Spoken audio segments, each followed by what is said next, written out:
Письма. Мектуплер. Для крымских татар словосочетание «ветеран национального движения» звучит привычно. Для тех же, кто никогда не сталкивался с крымско-татарским народом, его историей, наверное, стоит пояснить. Да, у нас существует категория людей, которые одной из главных целей в жизни выбирали борьбу за восстановление прав крымских татар. И в советские годы они боролись за самое главное – базовое свое право – вернуться домой из мест принудительной ссылки. Сегодня мы расскажем вам о таком человеке, ветеране национального движения. Его самого уже нет среди нас, но сохранились письма и уникальные дневниковые записи, которые мы сегодня, благодаря родственникам, сохранившим их, можем читать и делиться с вами. Селям алейкум, вы слушаете подкаст «Мектуплер. Письма», в которых мы рассказываем истории, основанные на реальных письмах. Слушать наш подкаст вы можете на платформах SoundCloud, Apple Podcast, Google Podcast и каналах наших друзей и партнеров.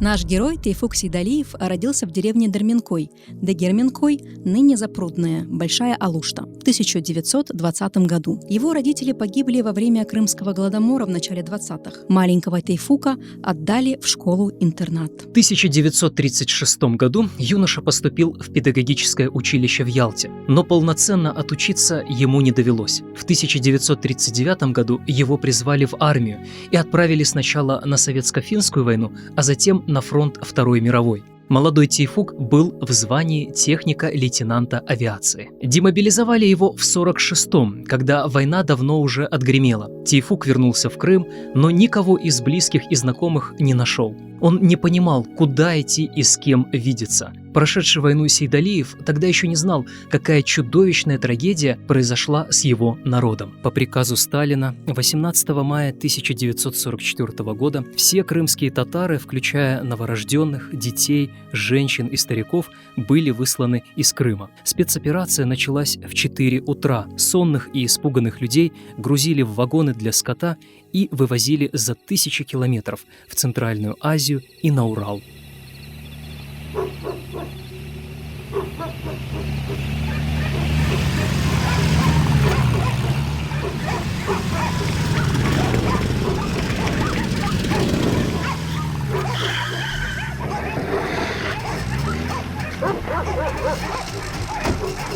Лейтенанта Васильева ко мне. Товарищ капитан, лейтенант Васильев по вашему приказанию прибыл. Отцепите с района, чтоб ни одна мышь не проскользнула. Не закроет ли кто-нибудь пасть этой шапки? Приказ понял. Отделение за мной. Любое отделение вперед. Выводите предателя Родины. Товарищ капитан, 5-й на проводе. Да, товарищ полковник. Понял, товарищ полковник. Так точно, товарищ полковник. Быть через час на месте сбора. Есть.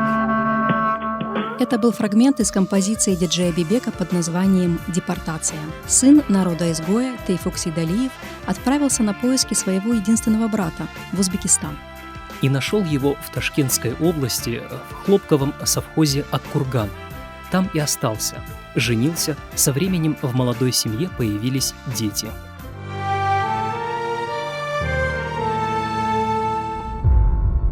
В конце 60-х Сейдалиев влился в национальное движение крымско-татарского народа за восстановление прав и возвращение на родину. Главный редактор газеты «Авдет» Шевкет Гайбула выделяет несколько периодов становления этого уникального явления. Первый период – это после 56 года, 50-е и 60-е, 70-е даже, 71 год. Это первый период. Тогда где-то с 57 года пошли национальные инициативные группы. Сейчас очень такой вот запоминающийся символический момент. Акимов пишет письмо, одно только слово, своим соратникам в Самарканд, там другие, башлаймыз. И вот национальные эти инициативные группы стали появляться. Второй вот период – это уже возникновение определенных идейных по содержанию и в практических вещах такие вот уже с идеей, уже сформированной. Их несколько идей было, там, несколько подходов к методу решения, к механизму решения нашего вопроса. Всех объединяло, конечно, возвращение, восстановление государственности. Первая, скажем, такая вот концепция петиционного характера. То есть она как бы, можно двумя словами, ну вы все-таки хорошие ребята, ну, ошибку совершили, давайте исправим эту ошибку. Такая группа была. Была такая группа, куда я себя отношу. То есть мы видели более шире. Мы не говорили, что это вот коммунисты сделали, или там вот какие-то агенты сделали. Мы брали вот с точки зрения, скажем, исторического такого подхода. Вот они наши оппоненты. Мы до сих пор имеем с этими оппонентами, начиная, минимум с 1783 года. По мнению Шевкета Кайбуллы, инициативные группы придерживались разных взглядов на то, как именно должны быть восстановлены права крымских татар, как должно происходить возвращение в Крым.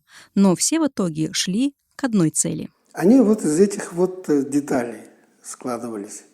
Там определенных писем коммунистов, скажем, определенных писем и участий правозащитников. Это все вместе как бы вот консолидировало. Идея была одна, механизмы разные, но когда уже нужно было под эту идею, все собирались. Из воспоминаний дочери Зеры Сейдалиевой. «Мой отец боролся за права крымско-татарского народа, за его реабилитацию, за сохранение родного языка, постоянно отправлял письма в Москву, в самые высшие инстанции, негодовал, когда в ответах ему писали «нет такой нации крымских татар». ЦК КПСС, Политбюро от ветерана войны и труда, гражданина СССР Сейдалиева Тейфука, уроженца Ялтинского района, бывшей Крымской АССР, по национальности крымского татарина. Предложение. Вот уже 42 года нация крымских татар, изгнанная с родной земли, проживает далеко от родины предков, на чужбине. Наше государство привело эту малую нацию в такое состояние, что многие ее сыны и дочери не знают своего родного языка, не читают и не пишут на своем родном языке. Нация приходит к исчезновению, но мы не забыли свой родной край, отчий край. Поэтому я предлагаю, чтобы ЦК, его Политбюро рассмотрело проблему крымско-татарской национальности, бывшей и до созыва 27-го форума коммунистов Союза Советских Социалистических Республик и принятия программы КПСС в новой редакции решили вопрос о возвращении нации в Крым с возрождением национальной государственности и других национальных атрибутов. Газета «Труд» за 10 декабря, посвящая Дню прав человека, пишет: «С принятием этой декларации народы многих стран получили для себя ориентир борьбы, а их правительство – напоминание о долге перед своими народами.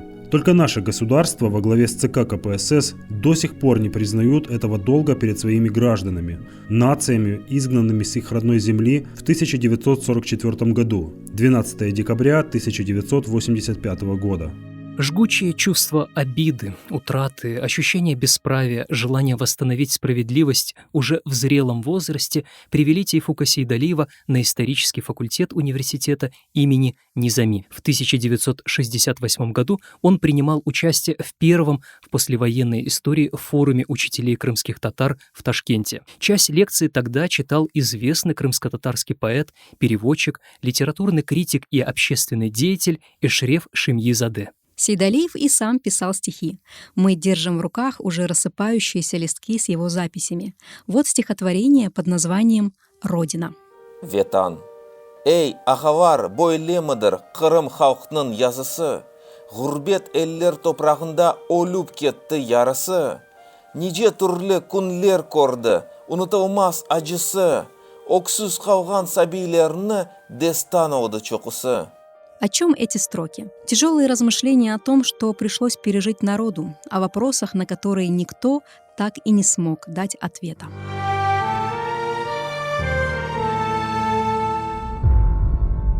В июле 1986 года Тейфук Сейдалиев находился в составе крымско-татарской делегации из Узбекистана в Москве. Он представлял Янгиюль. Группе крымских татар удалось побывать на встрече с высшим руководством Советского Союза. В память об этом событии вся группа сфотографировалась на Красной площади.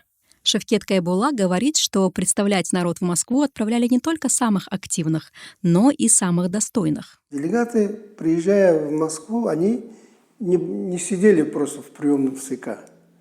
Они ходили в разные организации. Вот. Встречались с разными людьми, писателями, там, редакциями разных газет. Там, во всех этих. Это был один из механизмов работы. Распространение, ознакомили широкого круга людей с нашей проблемой. Тогда вот такие же люди, как Приставкин появлялся, Акуджава, которые вот откликнулись на это наши вещи, Вознесенский.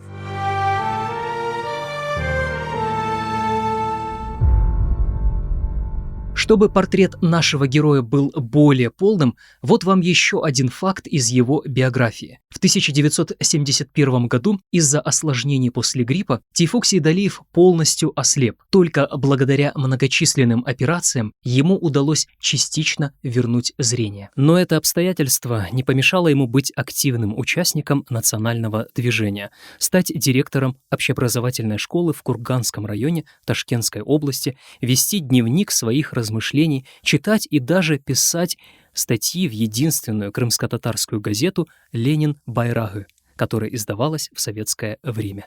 Газета «Ленин Байрагы», 4 августа 90 года, из статьи Тейфука Сейдалиева. В течение последних 3 лет пути меры, решения, которые предлагают руководители Союза, Украинской Республики, Крымской областной партии, все направлены на то, чтобы обмануть наш народ, чтобы только дать возможность жить надеждой. До этого дня ни один из принятых указов, которые попрали права нашего народа и были направлены против нас, так и не отменили. Говорит Зера Сейдалиева. Мы выросли на теплых рассказах наших родителей о Крыме, на воспоминаниях о том времени, которое они застали на родине до 1944 года. Ностальгия по родине не проходила, а после прочтения крымско-татарских газет они часто делились между собой своими мыслями, обменивались мнениями. В конце 80-х, начале 90-х Тейфук Сейдалиев не раз приезжал в Дерменкой, чтобы увидеть родной дом. Он искал его обитателей, переселенцев или их потомков, которые в этом доме поселились. Однажды, не найдя никого, Сейдалиев оставил записку, а в ней указал свой адрес в Узбекистане.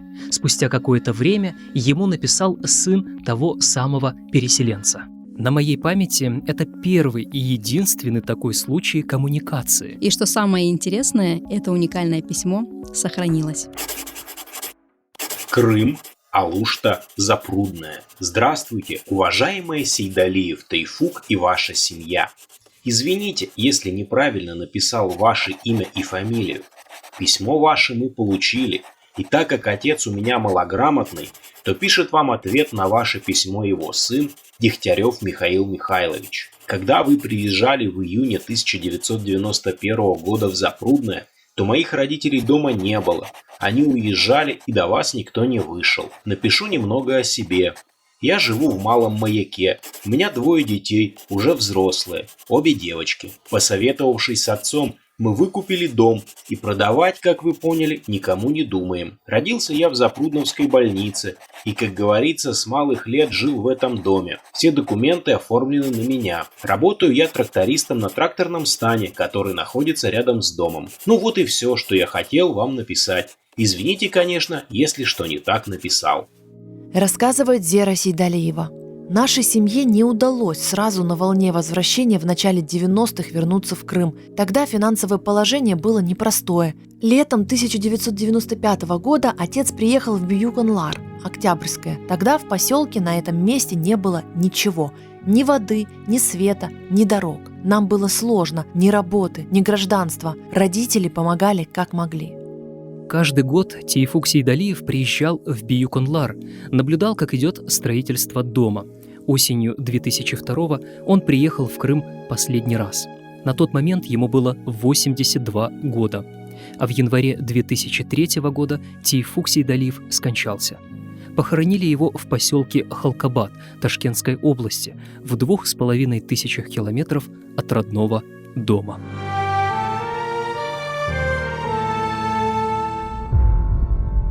Конечно, в рамках этого подкаста мы познакомили вас только с частью архива Тейфука Сейдалиева. К слову, благодарим его родных за доверие и возможность работать с такими редкими материалами. Думаю, что молодые историки и исследователи могли бы серьезно поработать с этим архивом, с пользой для себя и общества. А вы слушали подкаст «Мектуплер», в котором мы рассказываем реальные истории в письмах. Над проектом работали Рустем Халилов, Наджие Феми, Заир Баккал, композитор Усеин Бекиров. Если в вашей семье сохранили старые письма, пишите нам в социальных сетях или по адресу письмоподкаст@gmail.com. Приглашаем вас стать частью нашего проекта и до встречи через неделю.